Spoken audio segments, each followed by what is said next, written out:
नमस्कार। मैं डॉक्टर दिनेश चारण BA द्वितीय वर्ष के हिंदी साहित्य के प्रथम प्रश्न पत्र में आप सभी का हार्दिक स्वागत करता हूँ। हम प्रथम प्रश्न पत्र के रूप में जो पाठ्यक्रम में जो पुस्तक शामिल है रीति काव्य सुमन, उसमें संकलित कवियों का अध्ययन कर रहे हैं। हम आज जिस कवि को पढ़ेंगे वो है हमारा कवि रीतिकाल का रीतिबद्ध काव्यधारा का एक प्रतिनिधि कवि जिसका नाम है सेनापति। सेनापति का परिचय हम पिछली क्लास में पढ़ चुके हैं। आज की कक्षा में हम सेनापति के राम भक्ति से संबंधित पद पढ़ेंगे। सेनापति की रचना कवित रत्नाकर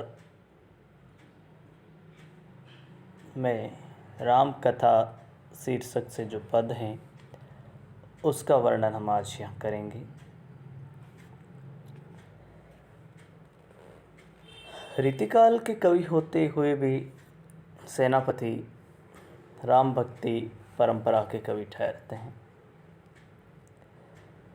आइए हम पढ़ते हैं सेनापति का पद।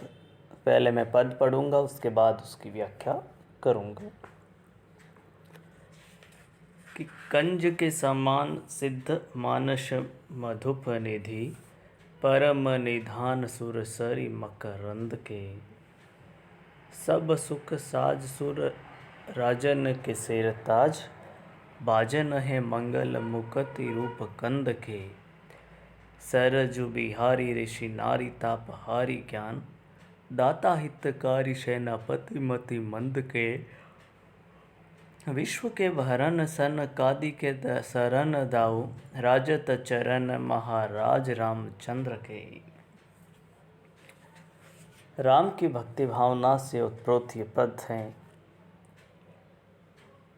रीतिकाल के रीतिबद्ध काव्यधारा के प्रतिनिधि कवि और राम भक्त सेनापति के द्वारा विरचित कवित रत्नाकर में राम कथा शीर्षक से ये पद लिया गया है। सेनापति राम भक्ति भावना को राम के चरणों की वंदना और उनकी महिमा के वर्णन में दर्शाते हुए लिखते हैं कि राम के चरण परम कृपालु तथा ऋषि कन्या अहिल्या के कष्ट हरण करने वाले और सभी सुखों के साज हैं। कवि कहता है कि कंज के समान सिद्ध मानस मधुप निधि, परम निधान सुरसरी मकरंद के।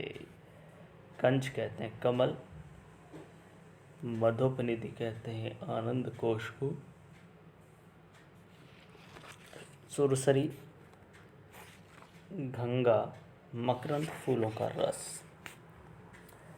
राम के चरणों की महिमा का बखान करता कवि कहता है कि श्री राम के चरण कमल के समान अत्यंत पवित्र एवं कोमल है, जो सांसारिक होकर भी उससे कमल समान विरक्त है। राम के चरण मनुष्य के आनंद दाता है, आनंद कोश। संसार के सभी सुख राम के चरणों में ही लयमान हो जाते। इसलिए राम के चरण परम निधान है और देव गंगा के समान मुक्तिदाता है, मकरंद के समान है। परम निधान सुरसरी मकरंद के। परम निधान मतलब जो परम निधान है, सारी समस्याओं का समाधान करने वाला, जो मोक्ष प्रदान करने वाली गंगा के समान है।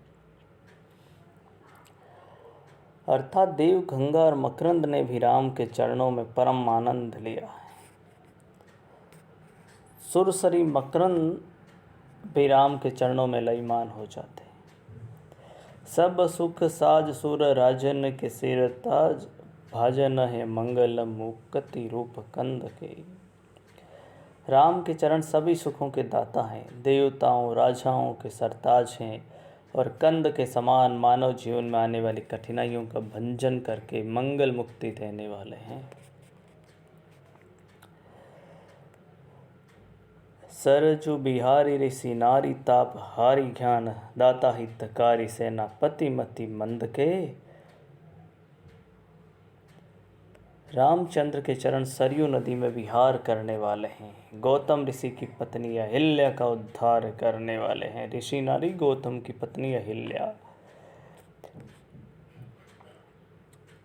सेनापति कहते हैं कि राम के चरण ज्ञान दाता हैं, हितकारी हैं और अल्प बुद्धि वालों को ज्ञान से आपूरित करने वाले हैं।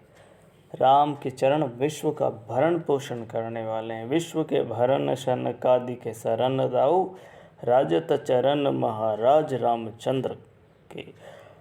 राम के चरण विश्व का भरण पोषण करने वाले हैं और श्री राम की मर्यादा के विपरीत विष्णु के माधुर्य अवतार श्री कृष्ण की भक्ति करने वाले शनकादि कृष्ण भक्तों को भी अपनी शरण देने वाले हैं।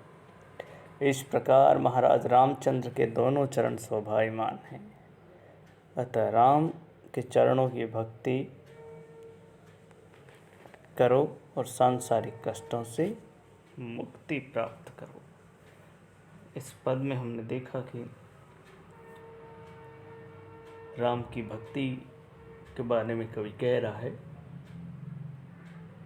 और ये पूरा पद कवित छंद में लिखा गया है। अगला पद है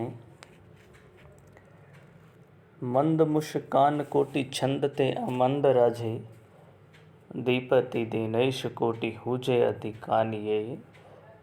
कोटि पंचवान हूँ तो महाबलवान कोटि कामधेन हूँ ते महादानी जग जानिए।